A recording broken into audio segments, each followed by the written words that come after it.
আসসালামু আলাইকুম রহমতুল্লাহ। তো বর্তমান সময়ে পেআউটের আপডেটের কারণে এরকম you are eligible for larger payouts continue এরকম একটা ইন্টারফেস সবার পেআউটে আসছে। তো অনেকে এটা নিয়ে চিন্তিত হয়ে পড়ছেন। এটা নিয়ে কোনো প্রকারের চিন্তিত হবেন না। এখানে কিন্তু 0 days লেফট আছে। তো যাদের এরকম আছে তারা কী করবেন, এখানে দেখেন হচ্ছে কি আপনি প্রথমে ফেসবুকে চলে আসবেন। আমি ফেসবুকে চলে আসলাম। ফেসবুকে আসার পর কী করবেন, আপনার ড্যাশবোর্ডে যাবেন। ড্যাশবোর্ডে যাওয়ার পর এদিকে টানবেন, টানার পর এদিকে দেখেন মনিটাইজেশন, ওখানে ক্লিক দিবেন। ওখানে ক্লিক দেওয়ার পরে কিন্তু এরকম আসবে। এরকম আসলে কন্টিনিউতে ক্লিক করবেন।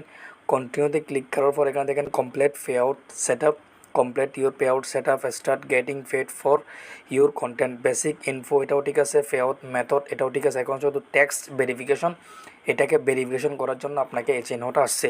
তো আপনি কী করবেন, ট্যাক্স ভেরিফিকেশন ওখানে ক্লিক দিবেন। ওখানে ক্লিক দেওয়ার পর আপনার এখানে এরকম একটা ইন্টারফেস আসবে। আপনি লিখবেন ট্যাক্স ইনফো, ওখানে ক্লিক দিবেন। ওখানে ক্লিক দেওয়ার পরে তো আপনারা আপনাদের নাম্বার এবং পাসওয়ার্ড দিয়ে আবার লগ ইন করবেন।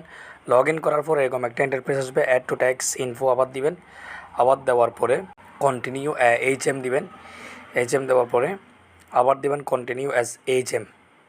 এটা দেওয়ার পরে এখানে দেখেন are you I USA citizen, US permanent resident, green card holder, এটাতে দিবেন আপনি নোতে দেওয়ার পর নিচে আরেকটা অপশান আসবে, এখানেও নো দিবেন।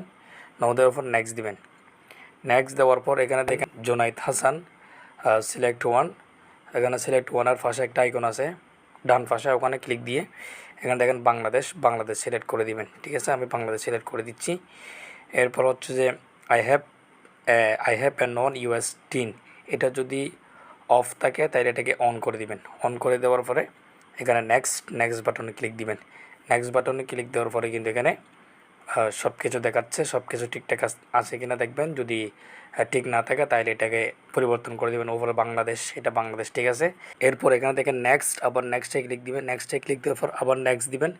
নেক্সট দেওয়ার পর এখানে কান্ট্রি সিলেক্ট করবেন। কান্ট্রির পাশে আইকনে ক্লিক দিবেন। আইকনে ক্লিক দেওয়ার পরে এখানে দেখেন আপনার বাংলাদেশ সিলেক্ট করবেন। আমি বাংলাদেশ খুঁজতেছি, বাংলাদেশ সিলেক্ট করলাম। বাংলাদেশ সিলেক্ট করার পর আপনি নেক্সট দিবেন।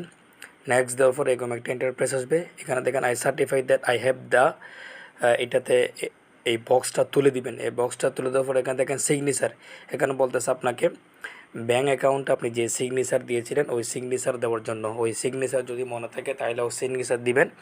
যদি ওই সিগনেচার মনে না থাকে তাহলে আপনি কী করবেন, আপনি আপনার পেআউট যে নাম দিয়েছেন, আপনার ফেসবুক আইডি না, আপনি যে নামে পেআউটের সময় যে নামটা দিয়েছেন। অনেক সময় দেখা যায় ফেসবুকের নাম থেকে একটা পেআউট যেটার নাম ওইটা হচ্ছে আইডি কার্ডের সাথে দেওয়া যায়।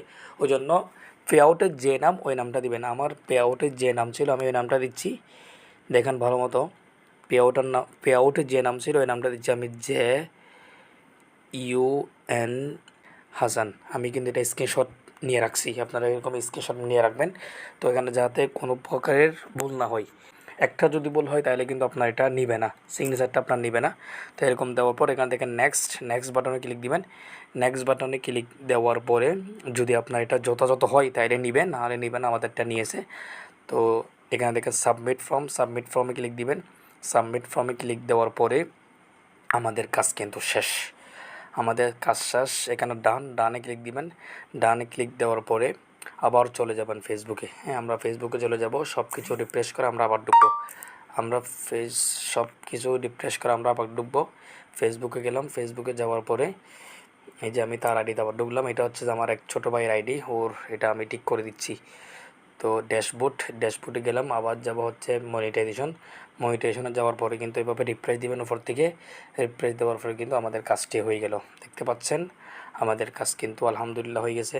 তো যাদের এরকম সমস্যা তারা যদি আমাদের ভিডিও দেখে করতে পারেন তাহলে অবশ্যই আমাদের কমেন্ট বক্সে জানাবেন।